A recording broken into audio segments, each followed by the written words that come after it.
Hello and welcome to VistaTalks, interesting discussions with interesting people from all around the world.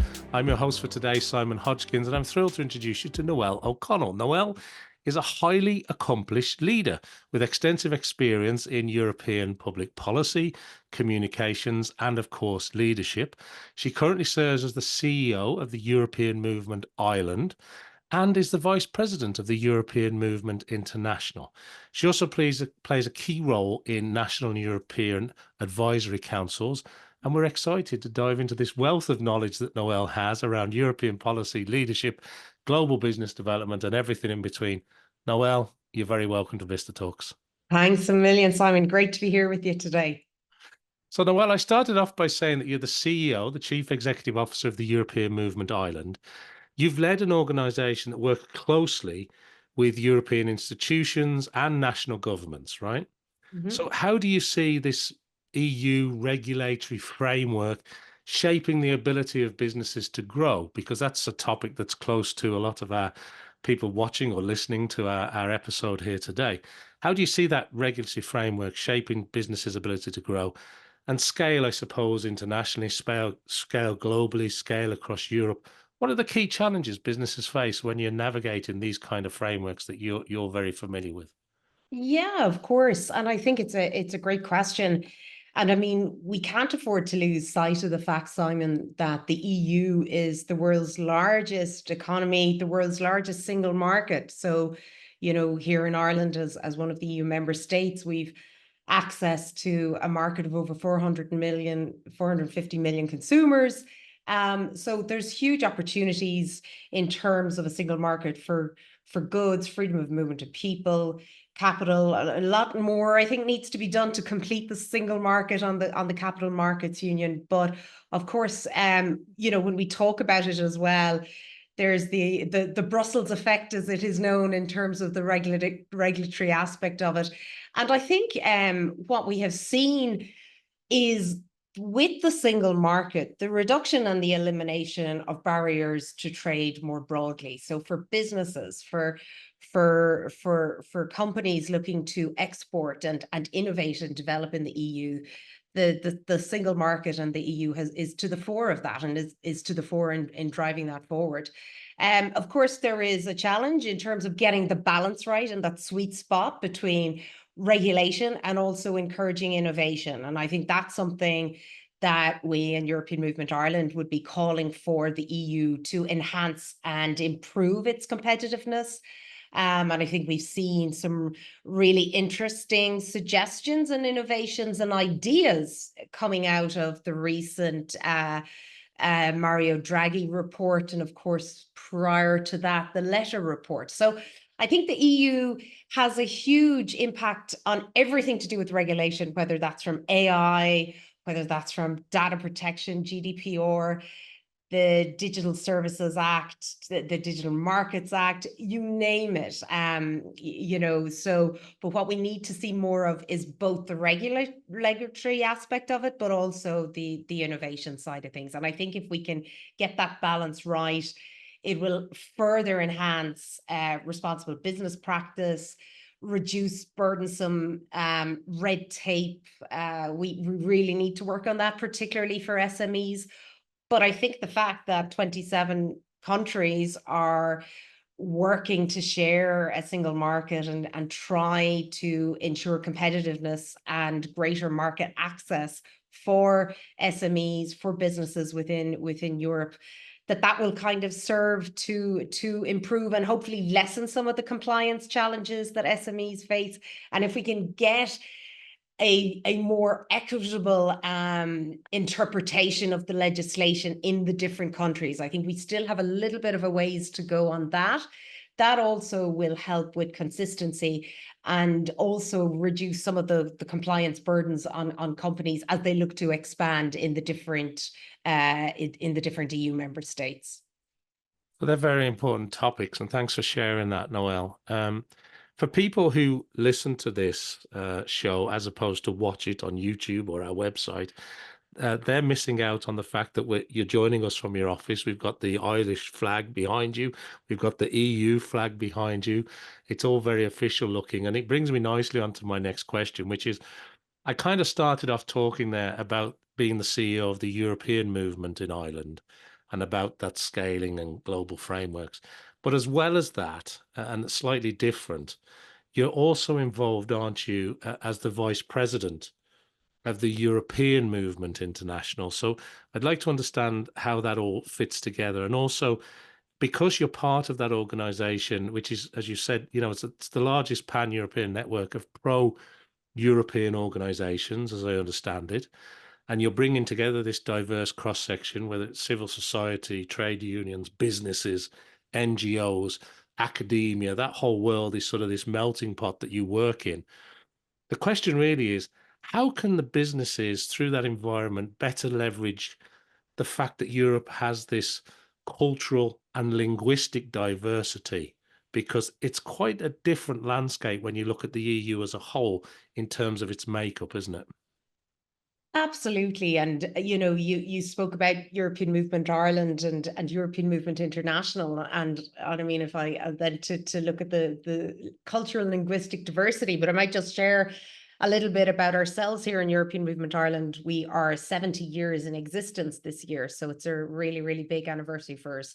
And when you talked about the flags in my office, which is handy for the Zooms and the conference calls and the web and the webinars that we all do on a regular basis, but it's also marking really 50 years of Ireland's EU membership. So huge opportunities,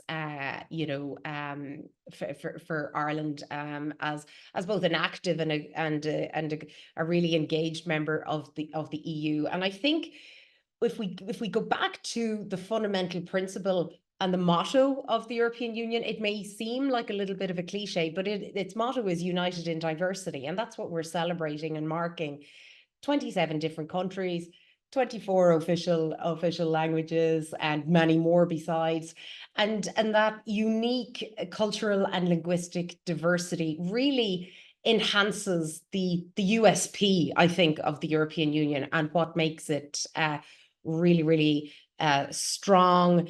And that inclusiveness and diversity, we need to do more on that. We can't afford ever to lose sight of the fact of the foundation and the values and the respect for democracy, human rights, rule of law.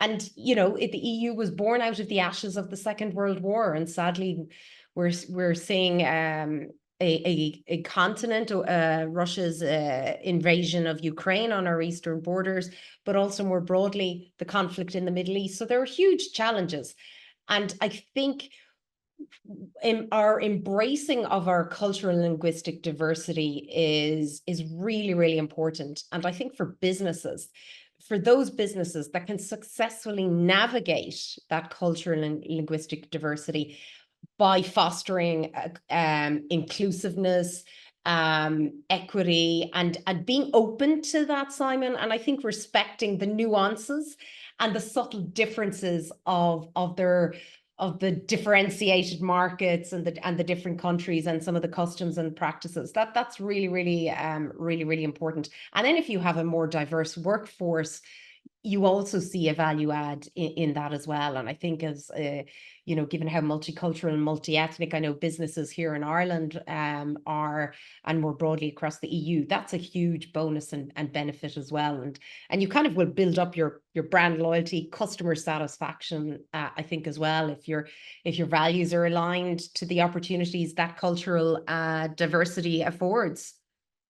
Yeah, and I think, maybe post-pandemic as well, everybody's working a lot more hybrid or fully remote these days than going into offices. And whether that's as an SME or a small startup trying to scale across Europe or further afield across the world, or whether it is a multinational who's relocating to Ireland and tapping into that diverse cultural talent set that is in Ireland and on the island of Ireland. So um, when it comes to advocating for Ireland's role in the EU, um, Noelle, I know you've been involved in that because we often hear, don't we, when it comes to Brexit and the impact that had on the UK, regardless of what side of that argument people are on, it did changed slightly Ireland's position as a gateway for global business, didn't it? Because it made Ireland immediately the only English-speaking country as a first language in Europe, I believe. Um, Yeah. and that has an impact as well. So what should companies be considering if they're setting up operations in Ireland, or if they're looking at Ireland as maybe this springboard into the rest of Europe? Because that plays a big role just in, not just in Europe, but also in US Irish relationships, doesn't it? Oh, 100%. And Ireland sees itself very much, not least geographically, whilst we say we're at the heart of Europe, but see ourselves very much as a bridge and a connector between the US and that transatlantic relationship going back over many generations, not least on a cultural, on a people, on a historical link and connection. Is hugely important to to Ireland being home and hub to the top 10 global companies. We're EMEA HQ for large multinationals cutting across pharma, life sciences, med tech, ICT, clean technology. These are huge growth areas. And I think Ireland has managed to leverage our membership of the EU, the single market, being in the Eurozone as well, I think is very attractive. And having a growth and an open economy mindset, very much in favor of encouraging global free trade, less protectionist in its views, which really reinforce, I think, the importance and how Ireland has sadly, because if I'm being honest, in one way, Brexit is, of course, something that whilst we respect the vote, it doesn't mean we don't regret it. And I think we certainly feel the loss of the UK around the table in the EU, and I think it's also, I don't think Brexit has had the benefits that perhaps that maybe some who advocated for it felt it would have for the UK. But nonetheless, I think we're in a reset now in terms of not only EU-UK relations, but also our Anglo-Irish relations. So that's really welcome. And I think the Brexit dividend that we have seen in Ireland is that it has strengthened our position and a hub, right across, whether it's finance, whether it's legal. We've seen a huge number of global companies looking to expand their operations in the EU and using Ireland, as you said, as that springboard and leveraging off our membership of the EU. I mean, and membership of the EU here and Irish support for our membership is consistently in the 80s. It's been really, really high, and it has remained high. And we have a strong business environment, a flexible, open economy, and that mindset, and also a really good collaboration between industry, between academia, as you mentioned, and just a very can-do attitude. And I think we have been well placed to leverage off the Brexit situation. But I think we can do more. I think if you're complacent and if you don't continually look to innovate, and you can't really rest on your laurels in this increasingly geopolitically diverse and geopolitically challenging global order, with huge trade flows and challenges and geopolitics coming more and more to the fore. So I think we can't afford to take our foot off the pedal in driving forward competitiveness, growth, and being ambitious. I think that's a great point, and I couldn't agree more. Yeah, what was the saying used to be? We've come so far, but there's lots more to do. A And lot more to do. yeah, and I think that's an important point as well. And for every country that gets a dividend, other country has suffered, and maybe the cost of goods, the cost of shipping, the red tape. We hear a lot of stories about that, and it has been quite painful working through that for lots of organizations. But onwards and upwards, I suppose. And I want to change gear just a tiny bit, and I want to ask you a little bit about your role. as Ireland's national citizen representative to the Conference on the Future of Europe's Digital Transformation Working Group. I don't know where you find the time, Noelle, I've got to be honest. But you're at the forefront of digital policy there, right? So I suppose that touches on digital policy, it touches on technology and the role that plays in scaling globally, scaling across Europe, and communication to some degree. Tell us a little bit about your involvement there. Yeah, sure. So I can't take credit for all of it, but maybe just for your listeners, Simon, it might be of interest that the conference on the future of Europe was very much actually, would you believe, modeled on Ireland's very successful Citizens Assembly and how we broached, very difficult and challenging topics and questions here in Ireland, whether that was marriage equality or various other societal issues. And the EU realized it needed to do something to have this debate that empowered citizens right across the member states, linking in with the European Parliament, with the Commission, and with politicians from the national parliaments. So cue the coming into being of the Conference on the Future of Europe, which sadly coincided at the same time with the COVID pandemic. So the following an open competition, I should hasten to add, I was very honoured to have been selected and appointed Ireland's national citizen representative to this conference, which was really, I suppose, a citizen assembly on a humongous scale, the largest in the world, the largest experiment in participatory democracy. So it was a pan-European citizens assembly on steroids, really.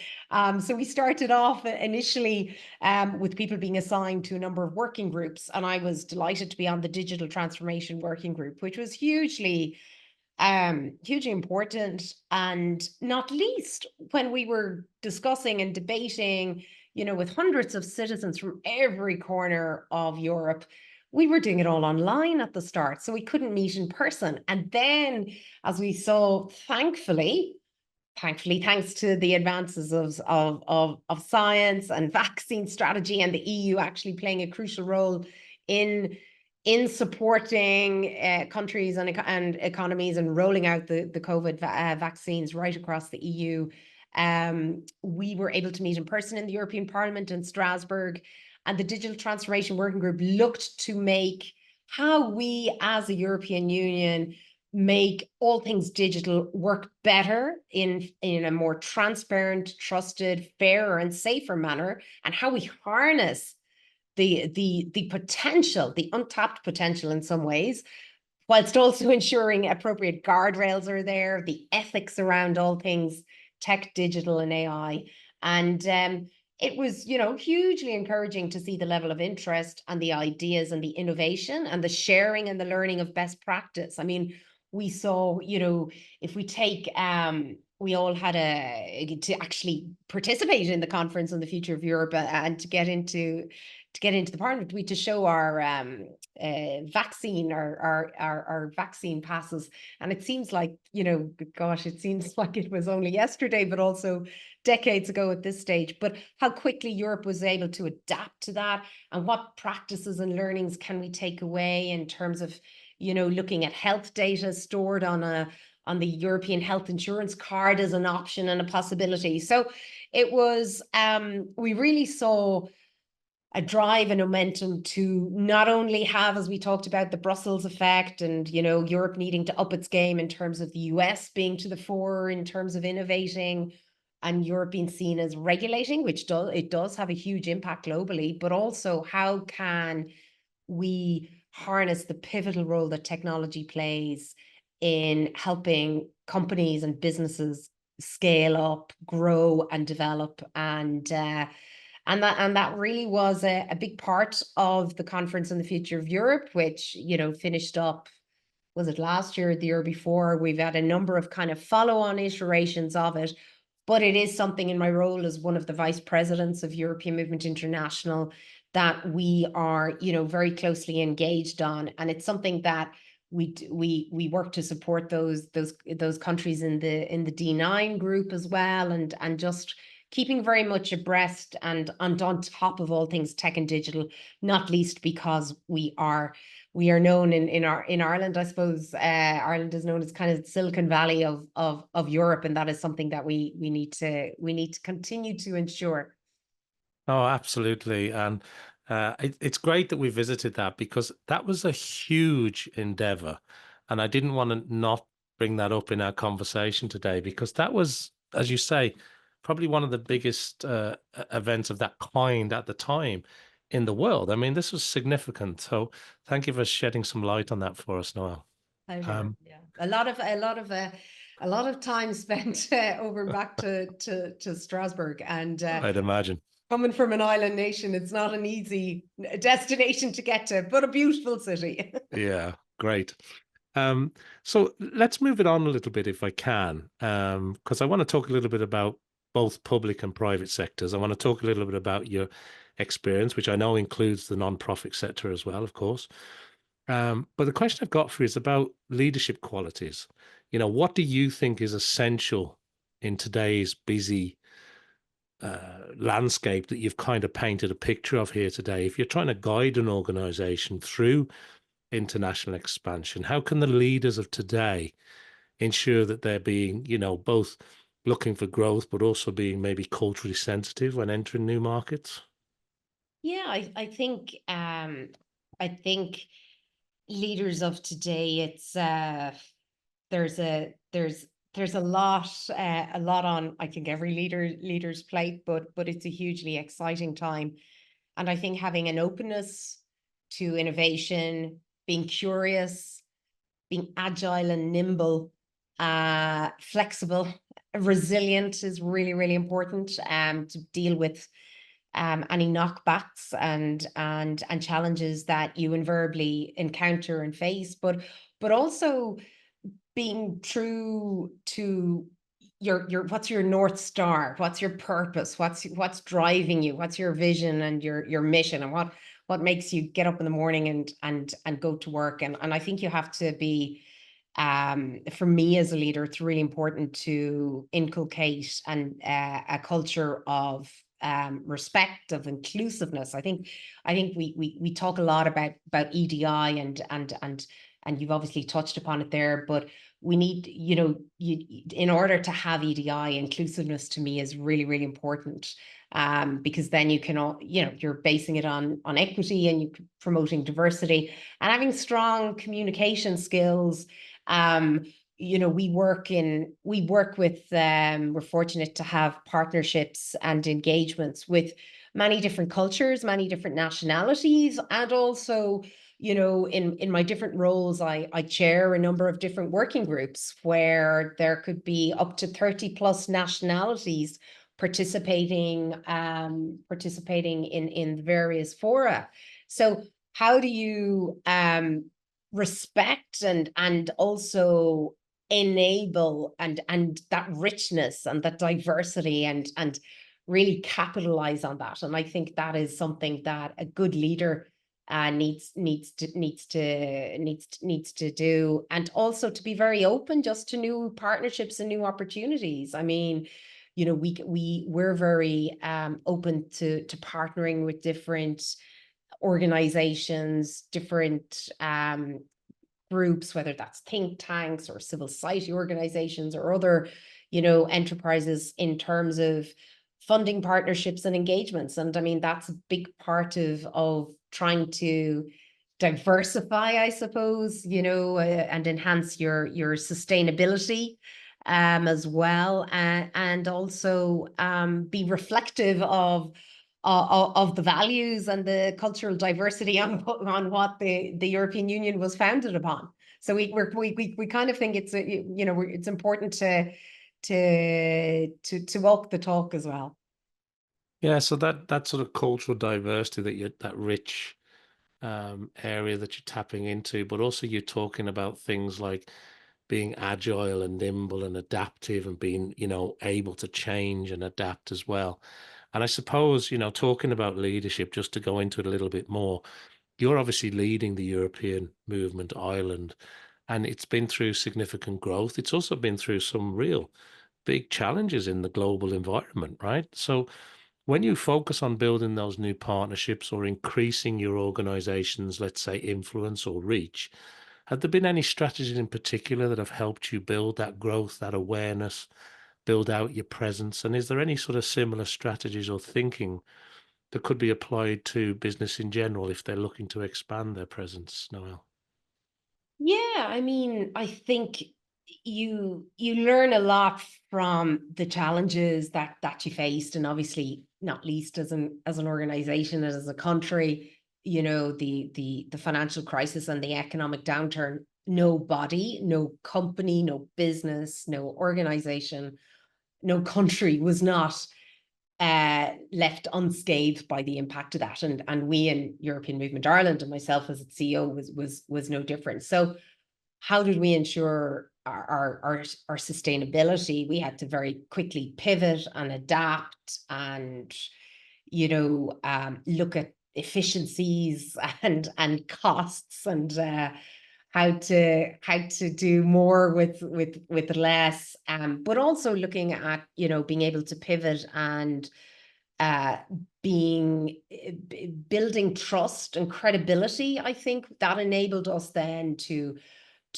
gain access to new markets, new partnerships, new resources, and then new networks, and that expertise and experience really enabled us to have a better brand proposition, a better market offering, better able to sell and promote our the various, the various projects and programs that we were working on.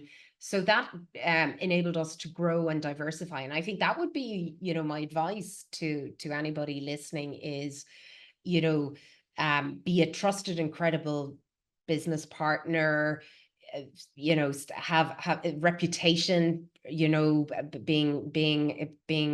having a good reputation, respected, and being flexible enough and nimble enough to be adaptive and able to pivot. I mean, everyone has had to do that, but we're living in a far more complex world. The makeup now of the new European Parliament, the new European Commission, the new EU mandate. There's a lot of challenges, and things like climate change, security and defense, a more socially inclusive and just European Union that works for all the citizens against the backdrop of huge challenges. And where do businesses fit into this, and how do they capitalize on what business opportunities are there, but also deal with the really complex business environment that I think we're continuing to enter into against the backdrop of what's happening globally. So these are not easy times, but I think you have to be determined as well, and have to stay the course. You can't be phased or afraid to take risks as well. I think that's important, calculated, measured risks, to be a little bit brave sometimes. Yeah, I mean, great points that you've touched on there. I suppose agility obviously comes up again, but you also mentioned about reputation being important too, and I think that's so true. And you mentioned a while ago that you also sit on a number of other panels, councils, boards, etc. And one in particular was your nominee to Ireland's National Economic and Social Council. And I wanted to ask you about that because I'm assuming it gives you some insight into Ireland's social economic landscape. But the question is about Ireland's strengths when it looks to fostering that innovation, whether it's business development or even more. How does Ireland Inc., if I can maybe put that question to you, balance its national interests with its broader role from the things that you're describing in Europe? Because it is a complex environment with a global backdrop, I mean.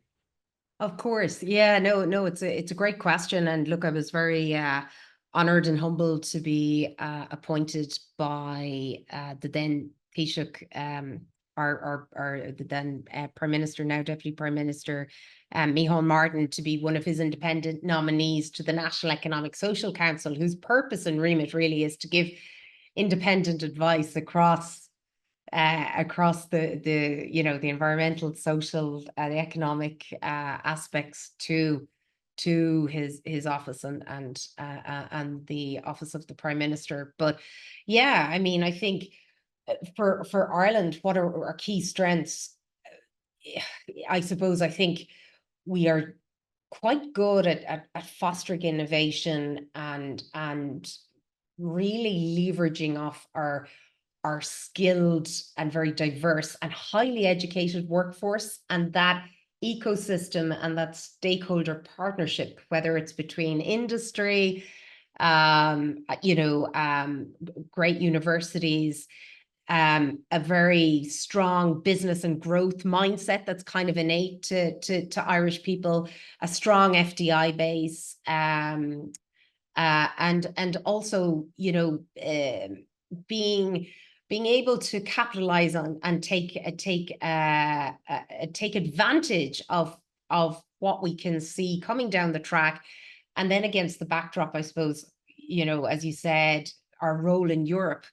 And we have one of the I would think another Brexit dividend, I think, in a which I don't like saying as a Brexit dividend, because I wasn't in favor of Brexit, as you might have gathered, but it kind of forced us to be more assertive and really to have a more thought out and structured policy about where we see ourselves as a country, what we see our role in the European Union, and how we go about doing that. Because I think we were probably, we may have been guilty of being a little bit complacent and kind of hiding behind the coattails of, our closest neighbour in the UK on some of the more challenging topics, whether that was tax or various other, some of the more contentious challenges. But I think we have become,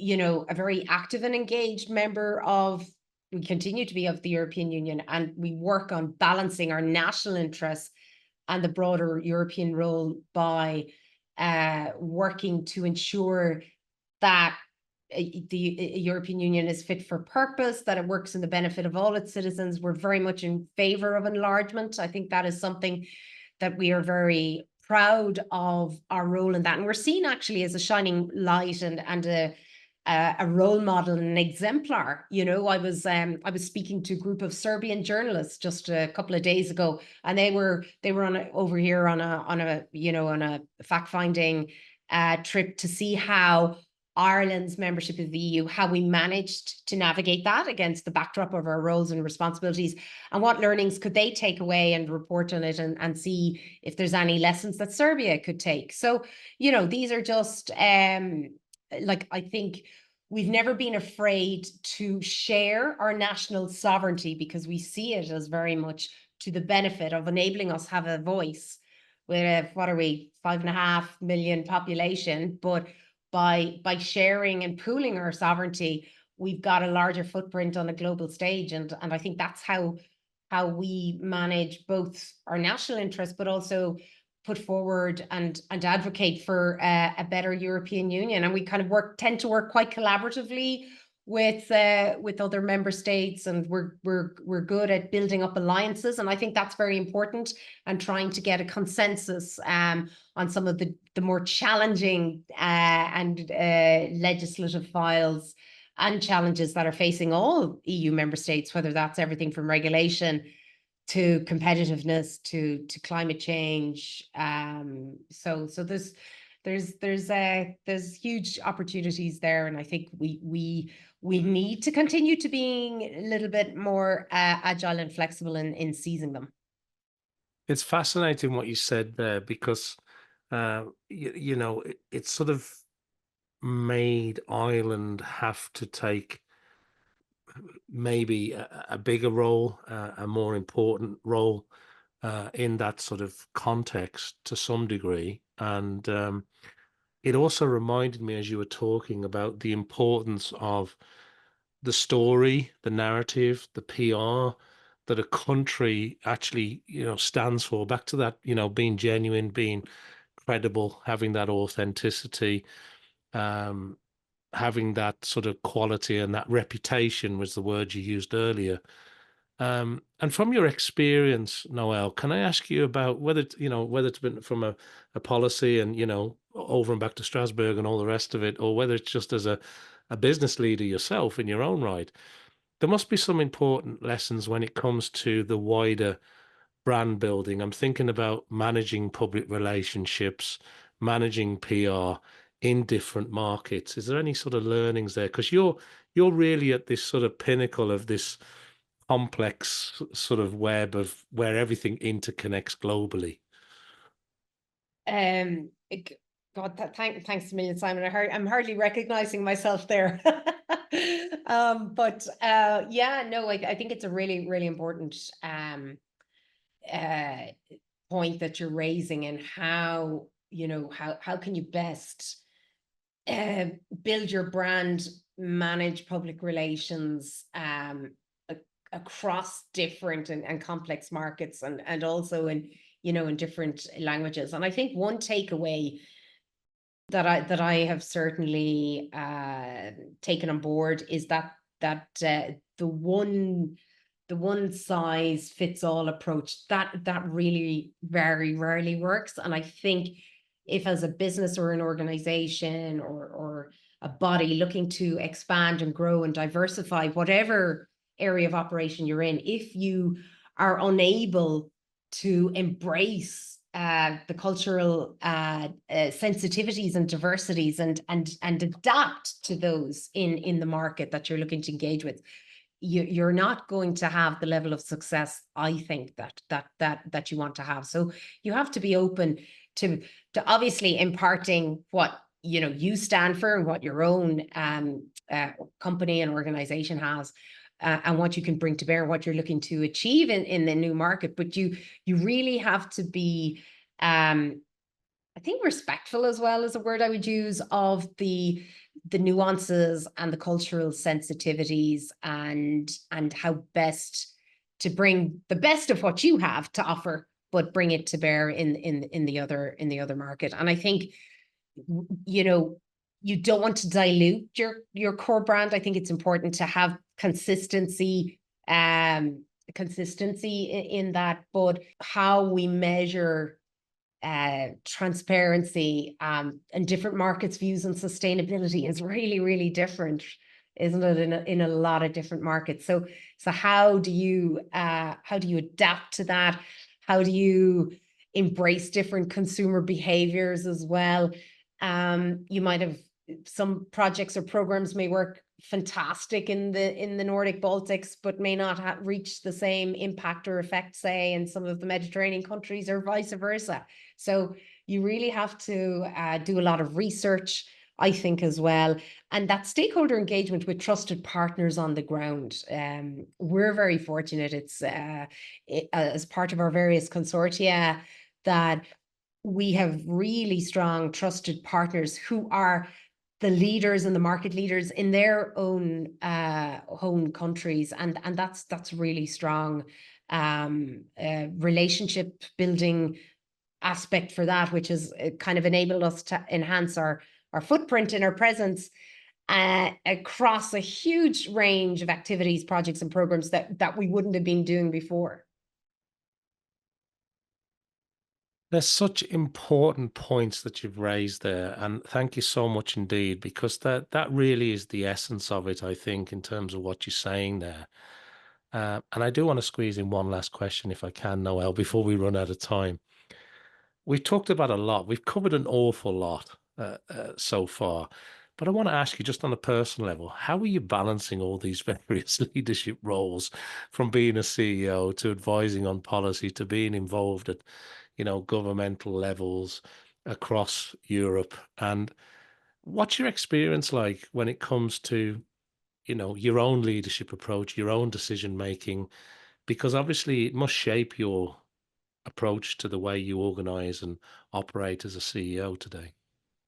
Yeah, absolutely. I think, you know, um, as you grow and develop into the role, obviously you enhance and adapt your leadership style, your CEO roles. You learn. I've been really fortunate to have had some great mentors and still do, and I learn a huge amount from them.